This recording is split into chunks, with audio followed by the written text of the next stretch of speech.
The big story on Action News tonight is that AccuWeather alert now in effect as much of the region remains under a severe thunderstorm watch with lingering threats for flash flooding. The storms began rolling through early this afternoon, dropping rain at a rate of 2 to 3 inches per hour in places. Some spots saw more than 7 inches in all, and it came with a lot of lightning. A state of emergency is in effect in New Jersey tonight as that state deals with areas of flooded roadways. A threat shared, by the way, with much of the I-95 corridor right now, all the way from Washington to New York.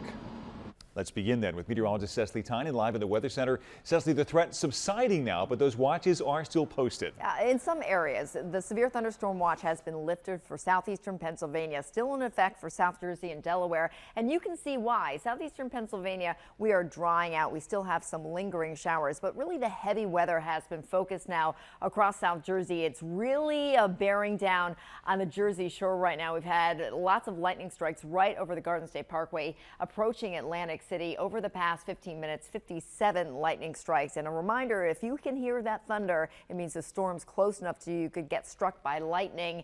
And it does extend into Delaware. Now, as far as the rainfall amounts, just copious amounts of rain because air was just so saturated. We have a few hot spots, Newcastle County, more than 4 inches, and another area kind of on the border of Ocean and Burlington County reporting 7 inches of rain. The ground just can't absorb that. It runs off. It creates that flash flooding. So we do have flash flood warnings across much of our viewing area along the I-95 corridor. That threat considerable and now just added across the Jersey Shore. So please be careful if you're traveling. A reminder, do not drive through flooded roads. We've had a lot of water rescues this evening. Now, the good news is all of this activity is associated with a cold front, and it will end this heat wave number 5 today.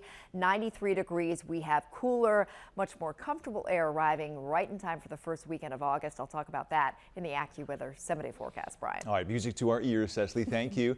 The action cam in Edgemore, Newcastle County, where a U.S. Postal Service truck and another car got stuck in high water. This is the scene on Governor Prince Boulevard near Governor Square just minutes ago. Also, the downpours led to flash flooding in Montgomery County. This is Clearview Avenue and Donna Drive, where you can see a car almost completely submerged here. The driver tells our crews he called 911 and climbed out of that car on his own.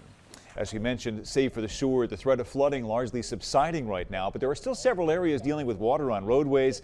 Action News's John Paul live in Mobile 6 driving through Darby right now. John, what have you seen out there tonight? Yep.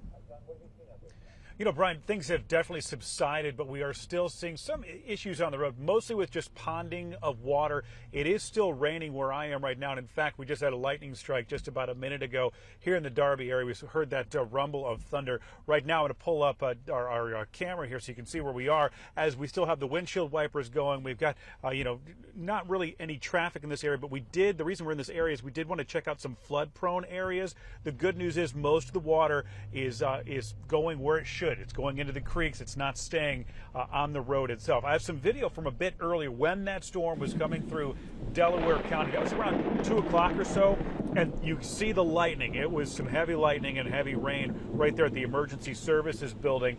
This is where the crews were preparing for the threat of flash flooding. That was one of the biggest threats, that and the lightning. They did have 5 to 6 swift water rescue teams on standby. We also know they went on to a couple of areas that got hit by lightning.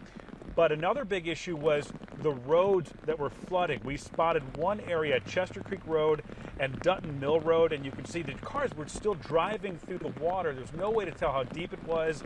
A little bit dicey in that area. And officials really concerned about that because, it doesn't only put the drivers at risk, but also the first responders because they've got to go out, they've got to rescue people in those situations. They say it's just not worth it. Let's come back out here live as the rain has really let up, but it is still coming down in a few spots. And I did talk with Delaware County Emergency Services a short time ago. They tell me they really were spared the worst of it. They didn't have any serious issues to report. For now, we're live in Darby and Mobile 6. John Paul, Channel 6 Action News. Brian? Okay, John, drive safe out there. Thanks. As you mentioned, this thing is headed to the shore right now, and this is a live look at one of our Sky 6 at theshore.com cameras right now. This is the scene over the Ocean City Boardwalk. Boy, that sky is awfully dark right now. You can see that wind whipping. There are folks who are on the boards right now, but as we said, This is one of those areas that is prone to street flooding. So please be aware of that tonight as you head out. If you're in the shore community, it's good news. I just checked. It is coming on low tide right now, so that should not compound that issue. Meanwhile, travelers tonight dealing with flight disruptions because of all the weather. Philadelphia International Airport had a ground stop in effect for more than an hour today for flights coming into the city. At this point, there have been more than 300 delays and 150 cancellations.